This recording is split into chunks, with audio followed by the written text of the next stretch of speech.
ልሰጥህ አልችልም። ሳስጠላሽ ዳኒ። ቲና እኮ ነኝ። አውቃለሁ። በጣም ያስጠላሽ። በጣም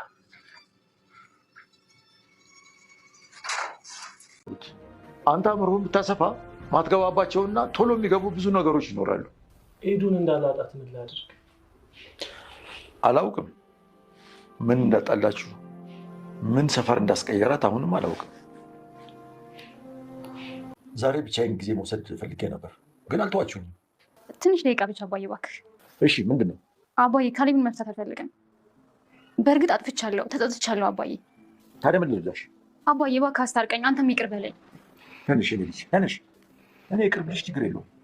ካሌብ ግን በራሱ ጊዜ ነው ይቅር ማለት ያለበት፣ እኔ ስላልኩት ግን አይደለም።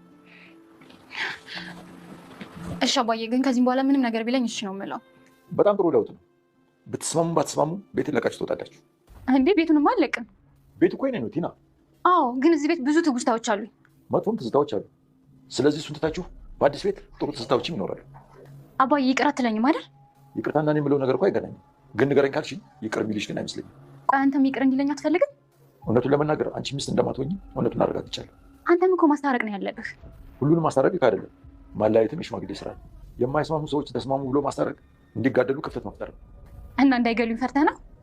እውነት ለመናገር እንዳትገዩ ነው የምፈራው። ምን? እኔ እንደዚህ ነው የምገምተኝ? እሱ ነፍሰ ገዳይ አይደለም። ገዳይ ቢሆን ኖሮ አንቺን ነበር የሚገልሽ። አባዬ እግር ስር ዝቅ ብዬ እኮ ይቅርታ ጠየቅኩ። እኔም ይቅር አልኩሽ እኮ። ላንብብበት ቲና።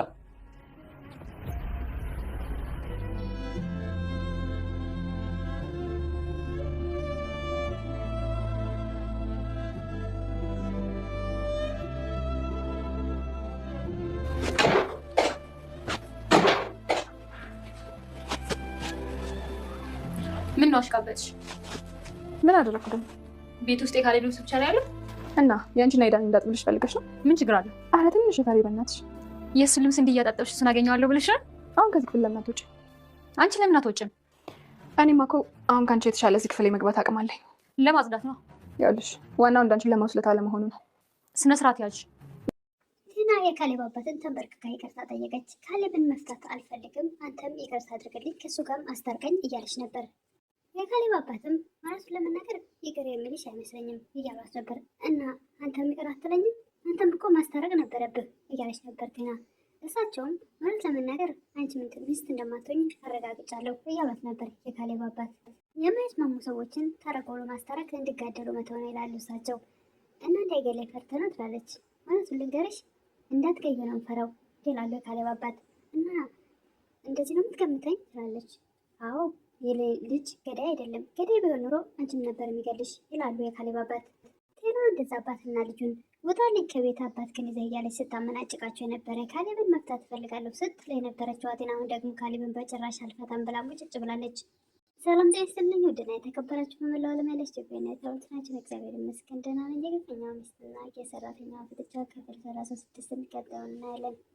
ዳኒ ትሁትን ይኸውልሽ ትሁት እንዳሰበችውሽ አውቃለሁ፣ ግን ደግሞ እዚህ ቤት ስለ እኔና ስለ ቴና የሚወራ ነገር አለ ይላል። ለምን ጠየቀኝ ትላለች ትሁት። አይ ሁኔታቸውን ስላየሁት ነው። አላውቅም ትላለች ትሁት። የግድ ታውቂያለሽ ብሎ ያፈጥጣል። እኔ አሁንም ታውቂያለሽ ብሎ ለማውጣጣት ይሞክራል ትሁትን። አላውቅም ስልህ አላውቅም ነው። ደግሞ ቢያውቁስ ምን የሚፈጠር ይመስላል ትላለች ትሁት። እኔ እንጃ ምን እንደሚፈጠር። ይህ ቢያውቁስ ስልህ እንኳን እሄዳለሁ እወጣለሁ ማለት ነበረብህ ትላለች። እንደማያውቁ እየሆኑ ነው ሰዎቹ ይላል። እኔም እንደማያውቁ ነው የማውቀው ነገር የለም ትላለች ትሁት። ይህን ማውቁ ደግሞ ለአንተ ምንም የሚጠቅም ነገር የለም። እነሱም ቢያውቁም ባያውቁም ደግሞ ምንም አዲስ ነገር ይፈጠር የለም። ምን አለበት ቀጥተኛ መልስ ብትመልሽልኝ ይላል ዳኒ። አስበሃል እንዴ ካሌብ ሚስቱን እንደወሰድክበት ቢያውቅና ስለ ኤደን ስትከራከር ምን ልል እንደሚችል? ኧረ በእናትሽ ሸም አታስይዥኝ ይላል ዳኒ። ደግሞ አንተ ሸም ታውቃለህ እንዴ? እኔ እኮ ያሳሰበኝ ያስጨነቀኝ የኤዱ ነገር ነው። እኔ እኮ ሁሉ ነገር ቢስተካከልልኝ ሁሉንም ነገር ትቼ ነው የምወጣው፣ ከእሷ ተለይቼ መኖር አልችልም እያለ ነበር ዳኒ። ተካከላለሁ ስትል እዚሁ እያለ አንተ ብዙ ነገር እንዳያስተካክሉብህ እያለችው ነበር ትሁት። እባክሽ ዙሪያ ጥምጥም ሳትሄጂ የምታውቂውን ነገር በግልጽ ንገሪኝ እያለ ነበር ዳኒ። ትሁትም የማውቀው አንድ ነገር ቢኖር እውነት ተደብቆ እንደማይቀር ነው። አሁን ጨርሰናል አይደል ትላለች ትሁት። ይኸውልሽ ትሁት ይላል አሁንም ገና ሌላ ነገር ይጠይቃል። አሁን ምንም ነገር አልፈልግም ከዚህ ውጣልኝ። ዳኒ ከትሁት ጋር ተመልሶ ወጥቶ ሳሎን ሄዶ ተክዞ ቁጭ ብሎ አዩት። የካሌብ አባት ምን ነው ዳኒ ምን ሆነሃል አሉት። ኤደን እኮ ቤት ቀይራለች። የት ሄደች ይላሉ የካሌብ አባት። ኤደን እኮ ቤት ቀይራለች ሲል የት ሄደች ይላሉ የካሌብ አባት። እሱም አላቅም ግን እኮ እናንተን ሳስተዋውቃት ቤተሰቡ ናቸው ብላ ምቾት እንዲሰማት ነበር ይላል ዳኒ። የካሌብ አባት ኮስተር ብለው እና ምን ተፈጠረ ይላሉ። ምን እንደተፈጠረ እንኳን አልነገረችኝም እያለ ነበር ዳኒ። እንግዲህ ለራሷ ጊዜ መውሰድ ፈልጋ ይሆናላ ይላሉ የካሌብ አባት። እኔና እሷ እኮ እንደዚህ ሆነን አናውቅም ይላል ዳኒ። እንግዲህ እኔ የመሰለኝን ተናግሬያለሁ ይላሉ የካሌብ አባት።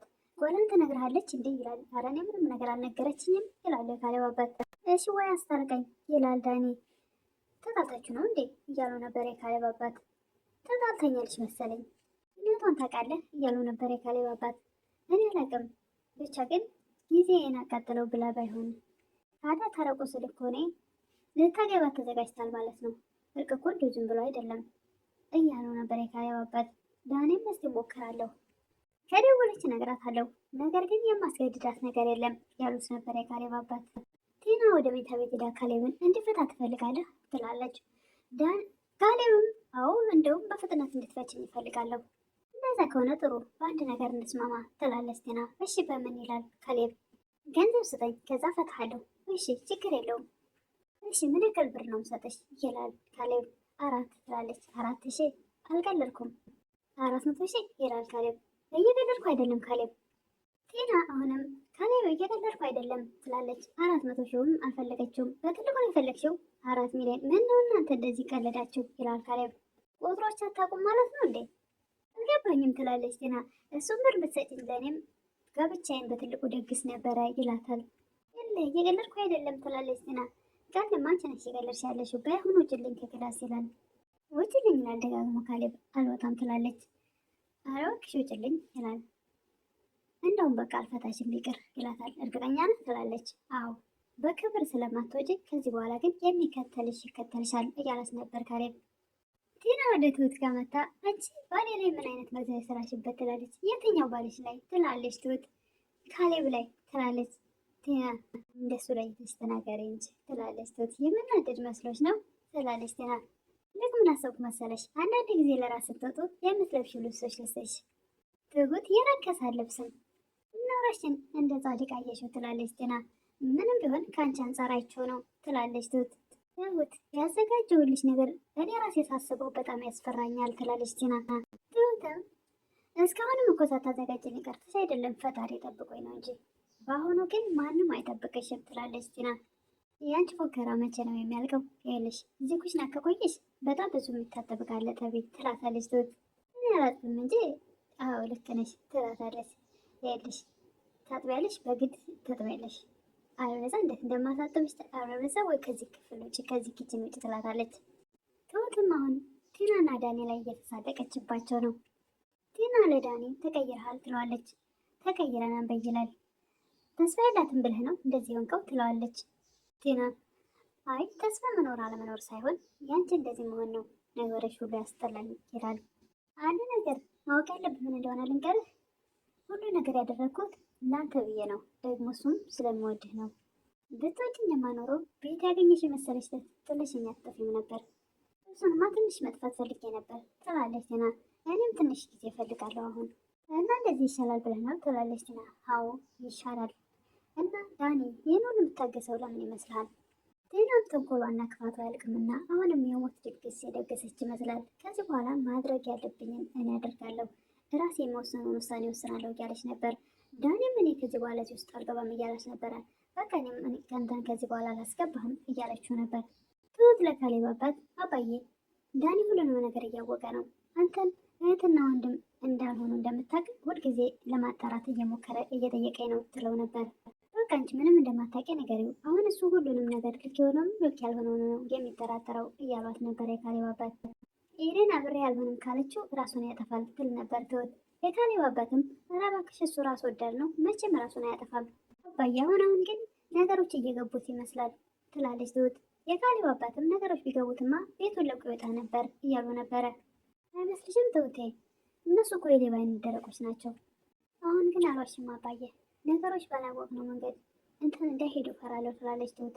ለዛ እኮ ነው አጠገባችን ሆነው እንድንቆጣጠራቸው እቤት እንዲቀመጡ ዝም ያልኩት ይላሉ የካሌብ አባት። ግን እኮ ከቤት ይውጡ ማለት ትችላለህ ትላለች ትሁት። እኔ ከእነሱ ጋር ውጡ አትውጡ አልታረቅም።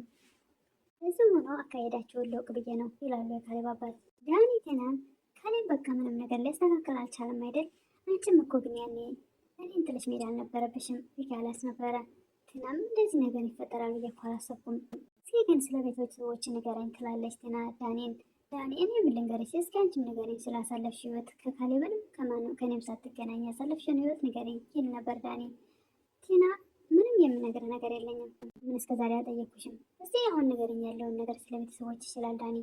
ማሰብም ሆነ መናገር አልፈልግም ትላለች ቲና። ለእኔ ይላል ለራሴም ቢሆን ምን ይላል ዳኒ። መቼም ቢሆን እንድታውቀው አልፈልግም ትላለች። እንደዚህ ስትይኝ እንደውም የበለጠ ለማወቅ ጓጓሁ ይላል ዳኒ።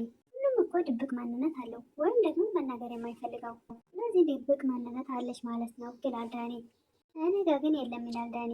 ቆይ ምን ጎደለብህ ትላለች ቲና። ሲጀምር ሁለታችንም የተሟላ ማንነት የለንም ብለው ከተለያዩ በኋላ ካሌብን መንገድ ላይ ያገኘዋል ዳኒ። ካሌብ ይላል። ምን ነው ኤደንን አላገኛትም እንዴ ይላል ካሌብ። እንዴ አንተ ደውላል ነበር እንዴ ይላል ዳኒ። አዎ እንዴ አሁን እዚህ ጋር እንደውም አጠገቤ አግኝቻት ነበረ ይለዋል። እየገለርክብኝ ነው ይላል ዳኒ። አረ የምሬን ነው ወደዛ ጋር ሄዳላለች ይለዋል። ሩጫውን ይቀጥላል። ካሌብ አሁን ዳኒን እያበሸቀው ነው። በገዛ ቤቱ በአባቱ ቤት ወንድም መስለው ገብቶ እዛም ከሚስቱ ጋር ስንት ነገር እያደረገ እንደነበረ ሴት መስሎ የሴት ቀሚስ ለብሶ ሻሽ አስሮ ብዙ ነገር ባይኑ አይቷልና ያን ብድሩን እየመለሰ እየተሳለቀበት ነው። በመጀመሪያ ካሌብ ራሱ አባቱን የካሌብ አባት ትሁትም ሲነግሩት በጭራሽ አያምንም ነበረ። ራሱ በአይኑ ሴት መስሎ ካየ በኋላ ነው ያረጋገጠው ስለ ቲናና ስለ ዳኒ። አሁን ላይ ግን ስለተረዳ በራሱ በአይኑ ስላየ ሁለቱንም እያበሸቃቸው ነው። ዳኒ ሲሮጥ ሂዶ ኤደንን ሊያገኛት አልቻለም። በፍጥነት ወደ ቤት ይመለሳል። ግን በዚህ ፍጥነት የት ሄደች ላገኛት አልቻልኩም ይላል። እኔ ምን አውቃለሁ ይላል ካሌብ። ስልኳም እኮ አልሰራለኝ ይላል ዳኒ። ምናልባት ተስፋ ቆርጣብህ እንዳይሆን እያለው ነበር ካሌብ። አረ ኤዱ መቼም በእኔ ተስፋ አትቆርጥም ይል ነበር ዳኒ። እሱማ ተስፋ አታርግ የኔን ህይወት ይኸውልህ ያንተና የኤዱ መገናኘት ግን አጋጣሚ ነው ይላል ዳኒ። እንዴ ምናልባት አይኗ ጥላብኝ ቢሆንስ እያለው ነበር ካሌብ። እንዴ ቆይ ምንድን መስቀባጠረው ብሎ በጣም ይናደድ ነበረ ካሌብ። ዳንኤል አይታወቅም ብሎ ጥሎት ይገባል ካሌብ ወደ ቤት። ካሌብ ለአባቱ አቃጠልኩት እያለ ከአባቱ ጋር ከትከት ብሎ እየሳቀ ነበር። እንደሱ አይነት ደፋር ደግሞ የትም የለም። የሰው ሚስት ይዞ ራሱ ያለቅሳል። ይህን እየተናገሩ እያለ ዳኒ በር ብርግድ አድርጎ ይገባል። እንግዲህ ለዛሬ ቪዲዮ ያለቀው እዚህ ላይ ነበረ። እነ ዳኒ እነ ካሌብ ይሄን ነገር እንዳወቁ ሲያውቅ ምን ይፈጠር ይሆን? ዳኒ ምን ማለት ይፈልግ ይሆን? ሲያደርገው የነበረው ሁሉ እነሱ አወቁብኝ ብሎ እጅግ በጣም ስጋት ይፈጥርበት ይፈራና ከቤት ጥሎ የጠፋ ይሆን ወይስ ምን ይፈጠር ይሆን? እሱን ቀጣይ የምናይ ይሆናል።